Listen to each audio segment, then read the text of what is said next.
Xewnên Osmanî Dêrûniya Kurdan Profesör Doktor Abdullah Polat Neo-Osmanîzm siyaseteke hestên bilind e.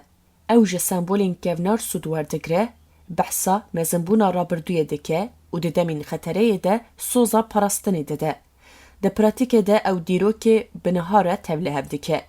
Herçend ev ji bo hin kesan hînkar be jî ew pirî caran dibe sedema kaosê, sînor nezelal dibin, girêdan ji nûvetên pênasekirin û nakokî dijwartir dibin. Ji bo Kurdan û kêmneteweyên din, ev têwatiya zêdebûna zilmê, tirsa zêde û ewlêya kêmtir di jiyana rojane de.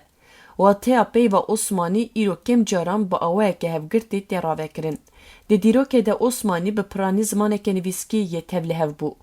Rêzimana Tirkî, gelek peyvên Erebî, Farsî, avayên Farsî û bandorên ji Yewnanî, Ermenî, İtalî û Slavî. Bi reforma alfabe û zimaniya 1928 komar bi zanebûn xwe ji rejîma kevin dûrxist. Alfabeya Latînî ferhengek hêsankirî û zimanek bêhtir de gêiştî. Îro têgeha Osmanî dîsa di nîqaşên dibistan û polîtîkayên çandî de ye. Ne tenê wekî ziman, lê wekî sembolek em û yên din li vir teqîna siyasî û psikolojîk dest pê dike. Lêkolîn nîşan didin ku çima vegotinên wiha ew qas bibandorin. Dema ku civatek xwe dibin dorpêçê de hîs dike, toleransa ji bo hişkbûn û sansûrê zêde dibe. Psikologên civakî vê yekê wekî zihniyeta dorpêçkirinê binav dikin. Herçend retorîka em û ew komê xurt dike, ew di heman demê de xwesteka bêqîmetkirina yên din jî zêde dike. Ev baş hatiye belgekirin. Nostaljî dilgerm dike. Lê ew dikare pirsgirêkên heyî jî girantir bike. Di demên nezelaliyê de mirov bersivên bilez û zelal dixwazin, reçeteyên otorîter balkêştir dibin. Ev şêwaz rave dikin ku çima vegotina Neo-Osmanî di demek kurt de geş dibe, lê di demek dirêj de dikare bibe sedema polarizasyon û biîstiqrariyê. Sê şêwazên zirardar li nav Kurdan dubare dibin. Ya yekem şerê navxweyî. Îro komek tê piştgirî kirin, sibê komek din. Ev baweriyê dişkîne û projeyên hevkariyê têk dibe, ya duyem têkiliya di navbera soz û vekişînê de. Pabendbûnên derbarê mav, statû yan ewleyiyê de heta ku ew ji armancek taktîkî re xizmet nekin derbasdarin. Ev pêşî hêvî, dûre bi hêviyek kûr, sînîzm an berxwedanek xeternak dafirîne.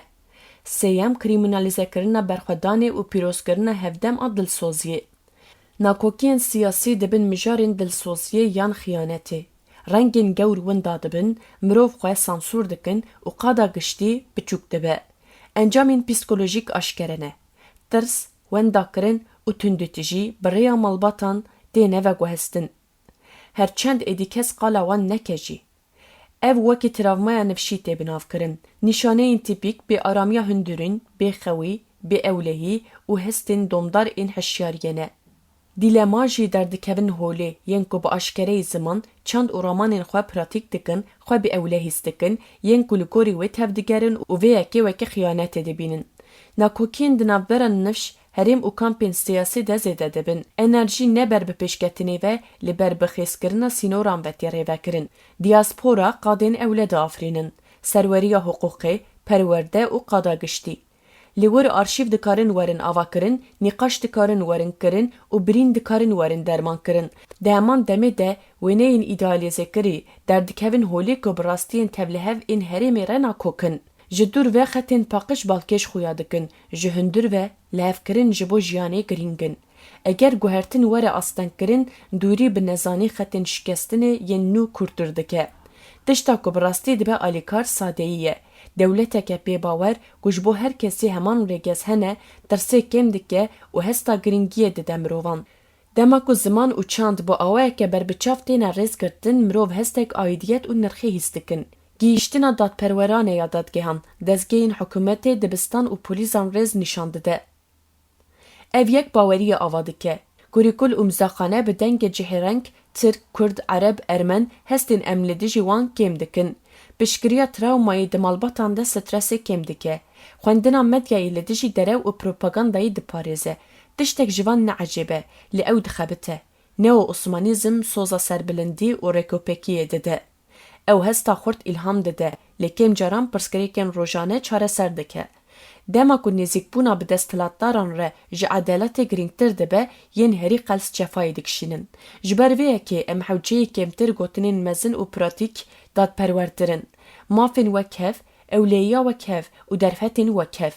Ev mirovan aram dike, nakokî û tundotujiyê kêm dike û baweriyê ji bo Kurdan û her kesî ava dike.